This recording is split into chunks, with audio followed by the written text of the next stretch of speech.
আমার ফিল্মের ক্যারিয়ার শুরু হয়েছে বেসিক্যালি দারুচিনি দ্বীপ দিয়ে, এবং দারুচিনি দ্বীপে আমার বাবার ভূমিকা অভিনয় করেছিলেন হায়াত আঙ্কেল। সেই থেকে আসলে আমাদের বাবা এবং দিলার আন্টি হচ্ছে মা, এবং বাবা মার সাথে আসলে আজকে শুটিং করছি। খুব ভালো লাগছে, এবং সেই শুটিংটা হচ্ছে এফডিসিতে। সো সব কিছু মিলিয়েই বলবো যে এফডিসিতে শুটিং করলে আমার এমনিতেই খুব ভালো লাগে। আর প্রিয় মানুষ দিলারা আন্টি, হায়াত আঙ্কেল, সাইমন তারেক ভাই, আর অসম্ভব সুন্দর একটা সেট ফেলেছে আজকে এফডিসিতে। এবং অনেক দিন পর একটা দেখলাম যে সেট ফেলে সুন্দর একটা বিজ্ঞাপনের শুটিং হচ্ছে।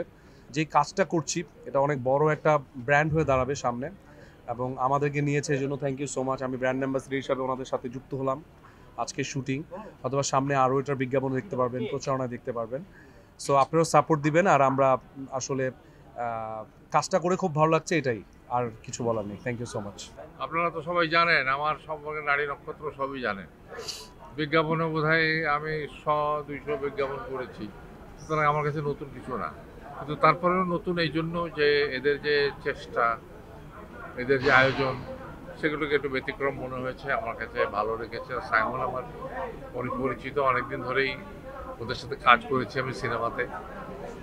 আশা করি বিজ্ঞাপনটা ভালো হবে। আর আমি খুব মাছের ভক্ত একজন মানুষ, আর মাছের একটা বিজ্ঞাপন করতে পারছি, এটা আমার কাছে বিশেষ ভালো লাগে। মেঘে মেঘে অনেক বেলা হয়েছে, জীবনের শেষ প্রান্তে, 82 বছর বয়স, রোজই কাজ শেষ করে গিয়ে বলে আর করবো না। কিন্তু আবার কথায় আছে teaching and begging one cannot give up. আমি সেই সঙ্গে একটা যোগ করেছি অ্যাক্টিং অলসো।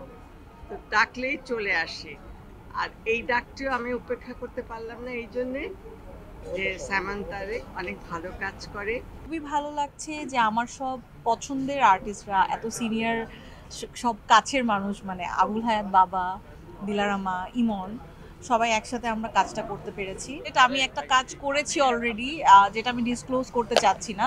আর নতুন করে কোনো ছবিতে কাজ করছি কিনা সেটা আসলে আমার পছন্দ মতো যদি কোনো গল্প পেয়ে যায়, কোনো ভালো ডিরেক্টর কোনো ডিফারেন্ট টাইপের ক্যারেক্টার নিয়ে যদি আমাকে সিলেক্ট করে বা আমার কাছে আসে, আমি ডেফিনেটলি, আমি আসলে যেই টাইমটা থেকে কাজ করেছি ওই টাইমটা থেকে আমার মনে হয় না আমার মতো করে অন্য কোনো আর্টিস্ট এত টাইম দিয়েছে। আই ওয়াজ টু ইয়াং, আমি আসলে স্কুল লাইফ থেকে কাজ করছি। সো প্রফেশনাল জায়গাটায় আমি যতটুকু সময় দিয়েছি, অ্যাজ আ পার্সন আমার পার্সোনাল লাইফেও একটু টাইম দেওয়া দরকার। আমি ব্রেকটা নিয়েছিলাম আমার পার্সোনাল রিজনই। সো এখন যেহেতু আবার কাজ করছি, ডেফিনেটলি অনেক কাজ করছি, আপনারা সবাই দেখতে পাচ্ছেন, সামনেও ইনশাল্লাহ দেখতে পারবেন।